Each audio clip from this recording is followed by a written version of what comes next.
Yasher Koach, and thank you so much, Mitch and our choir. Beautiful, beautiful conclusion to the Torah service.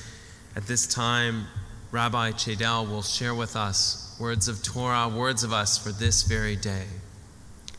Thank you so much, Rabbi Smolkin, and thank you so much, Mitch and the choir and Shana, for really elevating our Rosh Hashanah, bringing us up la'ela ula'ela, higher and higher. So Shana Tova, everyone. I'm so glad to be able to speak with you this morning. I'd like to bring us back outside. It's a beautiful day today here in Cincinnati. And think back to a time when you were outside with the trees. Did you ever look up, all the way up to the top of the trunk of a tree? I find it simply amazing how tall trees are and how they're able to stay up and keep their balance without falling down. How do they keep their balance, especially when a strong wind blows?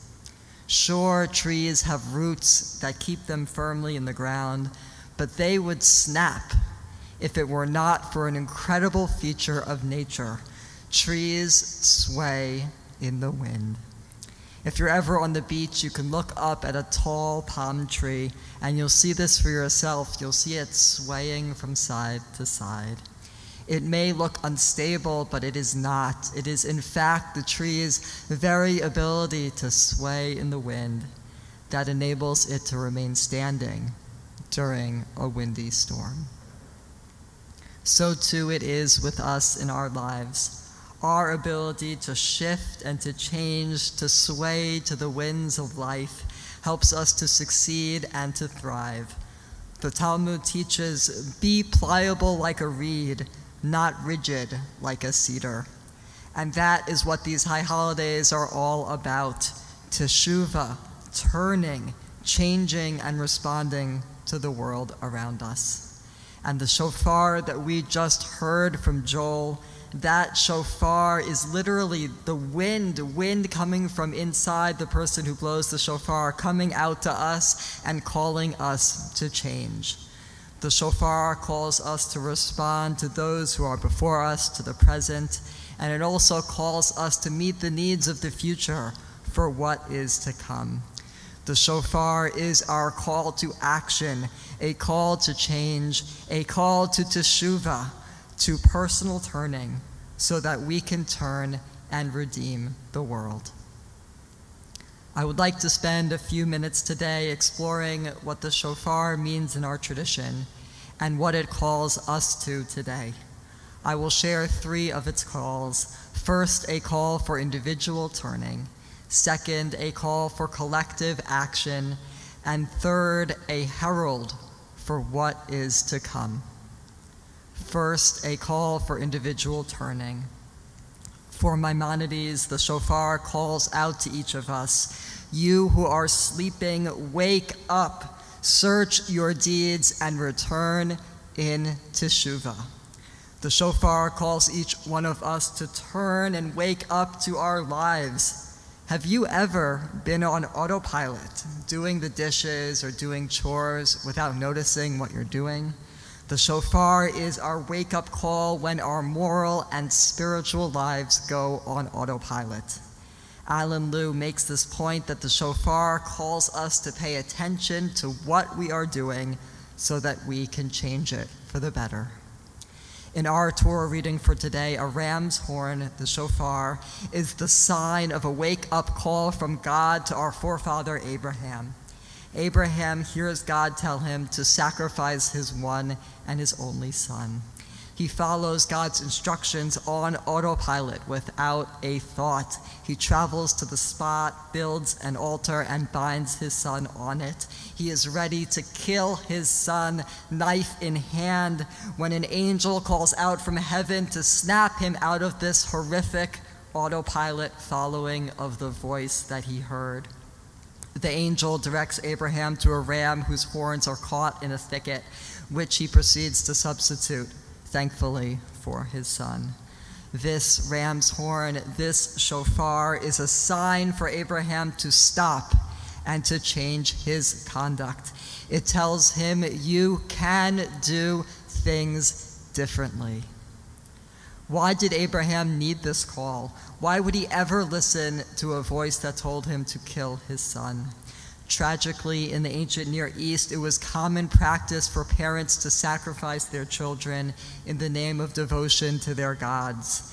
The Torah here comes to condemn this practice by setting Abraham on autopilot sacrifice mode. He follows unthinkingly what his neighbors hear their gods tell them to do. The Torah, in the forms of the ram's horn, calls out unequivocally, "Wake up, Abraham. Think for yourself. Don't do it." Our God called to Abraham, and God calls to each one of us to choose new and different ways of living than sometimes those around us, ways of living that promote and uplift life rather than sacrifice it. In Deuteronomy, God urges us to choose life, and sometimes that means bucking the trends of those around us and choosing our own path. Sometimes that means waking up from our autopilot lives and turning our actions for good. We now turn to the second call of the shofar, the call to all of us as a collective. Our individual turning can lead to larger change in society, and the shofar later in the Bible calls all of us, our people, to that kind of change, to turn as a people for the better. This is a communal call to us. First off, the shofar calls our people to celebrate festivals together. Psalm 81 reads, "Tik'u b'chodesh shofar lakeseh, bakeseh layom chagegu." Sound the shofar on the new moon and at the full moon for our feast day. The shofar reminds the people when to celebrate each festival in the lunar cycle.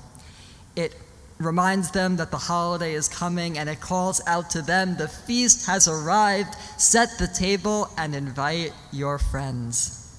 The shofar calls us today to celebrate special occasions together, holidays, and life cycle events. It encourages us to shift our lives in a more communal direction. In this time of physical distancing, we need that call now more than ever to find safe and creative ways to celebrate together. One of these special times that our ancestors marked was the Jubilee year. The book of Leviticus describes how the shofar was sounded to announce the Jubilee. This was the year when slaves were freed and all land reverted back to its original owners. The Jubilee in this way ensured economic and social justice. It prevented the few from accumulating too much, and it prevented others from remaining perpetual slaves. It preserved freedom for all, and indeed, that is perhaps why our founding fathers chose the verse from Leviticus describing the Jubilee to inscribe on the Liberty Bell. "Proclaim liberty throughout all the land, unto all the inhabitants thereof," reads the inscription on the Liberty Bell. And what is the sound of liberty? None other than the shofar. The shofar announces the Jubilee, and in so doing, it announces communal teshuvah, communal turning toward freedom and justice. This mitzvah of Jubilee is just one part of our nation's covenant with God, and indeed the shofar summons our people to every part of that covenant at Mount Sinai. The sound of the shofar is heard amidst the thunder and the lightning at Mount Sinai, and the shofar calls the people to their most sacred of relationships, their covenant with God. It calls the people to live in a most holy manner dedicated to God as a kingdom of priests and as a holy nation. And it continues, the shofar continues to call each one of us and all of us today to an evolving and unique relationship with God. It calls us to turn to what God wants and needs from us now. So far we've discussed some pretty powerful ways that the shofar calls us. It calls us as individuals to turn toward life-affirming actions, as it called Abraham to not sacrifice his son. And the shofar calls all of us, it calls our entire people to turn toward one another in sacred celebrations, to turn toward freedom and justice, and to turn toward God as a holy nation. When we do so, we can turn toward a better future, and that is the final call of the shofar, the call for what is to come. Rabbi Jonathan Sachs writes that the shofar is always a sign of what is to come. It turns our attention, he writes, to what lies ahead. The shofar calls us not only to respond to the needs of the present, but also to anticipate the future. It calls us to build a better world for the next generation. And indeed, the shofar is the sound of a world redeemed, the sound of the world that we hope to build for the future. Isaiah prophesies that the great shofar will sound to call back our exiles from Assyria and Egypt. The shofar is the sound of redemption, and when we hear it, we are called to work to redeem the world. How do we respond to this call? How do we begin this lofty work of turning ourselves and our world for the better? It all begins with the central mitzvah of the shofar, to listen. When we listen to what is simply before us, we will know what to do. And when we listen to the three calls of the shofar, those three calls can help us perceive the different calls that we will hear this year, the different calls that we are called to respond to. The first sound of the shofar is the tikiyah. Tikiyah is bright and confident. It sounds like this. Doo-doo! It calls us to look ahead and respond to the wonderful opportunities that life presents us. Are there new people we can meet this year? Are there opportunities that our community offers us for meaning and purpose this year? The tikiyah calls us to make the most of and take advantage of the opportunities that life gives us. The second sound of the shofar is shvarim. Shvarim are three broken notes. Do-do, do-do, do-do. Shvarim represents the brokenness that we will encounter this year, and it sounds kind of like the sobs of those who feel broken. Perhaps it will be our own cry. Will we respond to the cries of shvarim this year? My father, this last July, shared with me one of the best pieces of advice that I have ever received. As many during this tough pandemic summer, I was feeling quite down one week, and there was even one day that I felt like I couldn't reach out and call people in our congregation, which is something that I love doing.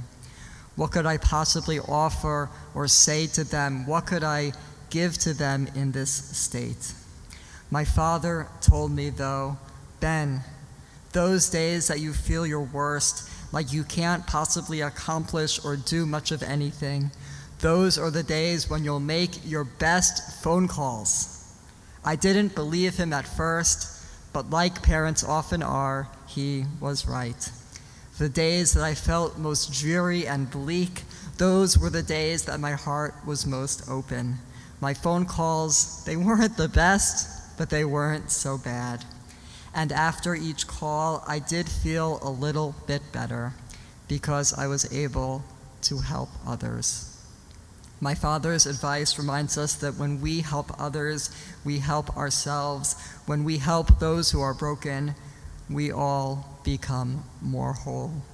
When we give to others, it reminds us of our potential to do good, to be better, that we can both change ourselves and the world around us for the better, that we can heed the call of the shofar. And this brings us to the third sound of the shofar, teruah. Teruah are 9 short staccato sounds. The teruah sounds are an urgent call forward. They call us forward to our next step in the journey of teshuvah, of turning and growing, la'ela ula'ela, higher and higher. because when we turn, when we sway, or you could say even dance with the winds of change around us, we not only can make an impact in the world, but we also discover new parts of ourselves. We also can grow higher and higher. We have seen this phenomenon vividly at Adif Israel this year. Who knew that so many of us would become whizzes at Zoom and be able to even teach this technology to others? Who knew that we would emerge as a leading congregation to offer peer support for mental health issues? Who knew that we would become veritable community organizers, rallying our community and others to vote in November and to improve our country in the way that we each think best? Who knew that we could create this service? We have responded to the calls of the shofar to act in response to the world around us and to transform it for the better. Through these actions, we are moving from personal teshuvah to collective, transformative teshuvah, from ourselves to our families, our community, our country, and our world. We can turn each for the better. May all of our work help bring about that final call of the shofar, the call of the shofar that the prophet Isaiah envisioned, that will herald a world redeemed and made whole. Shana Tova.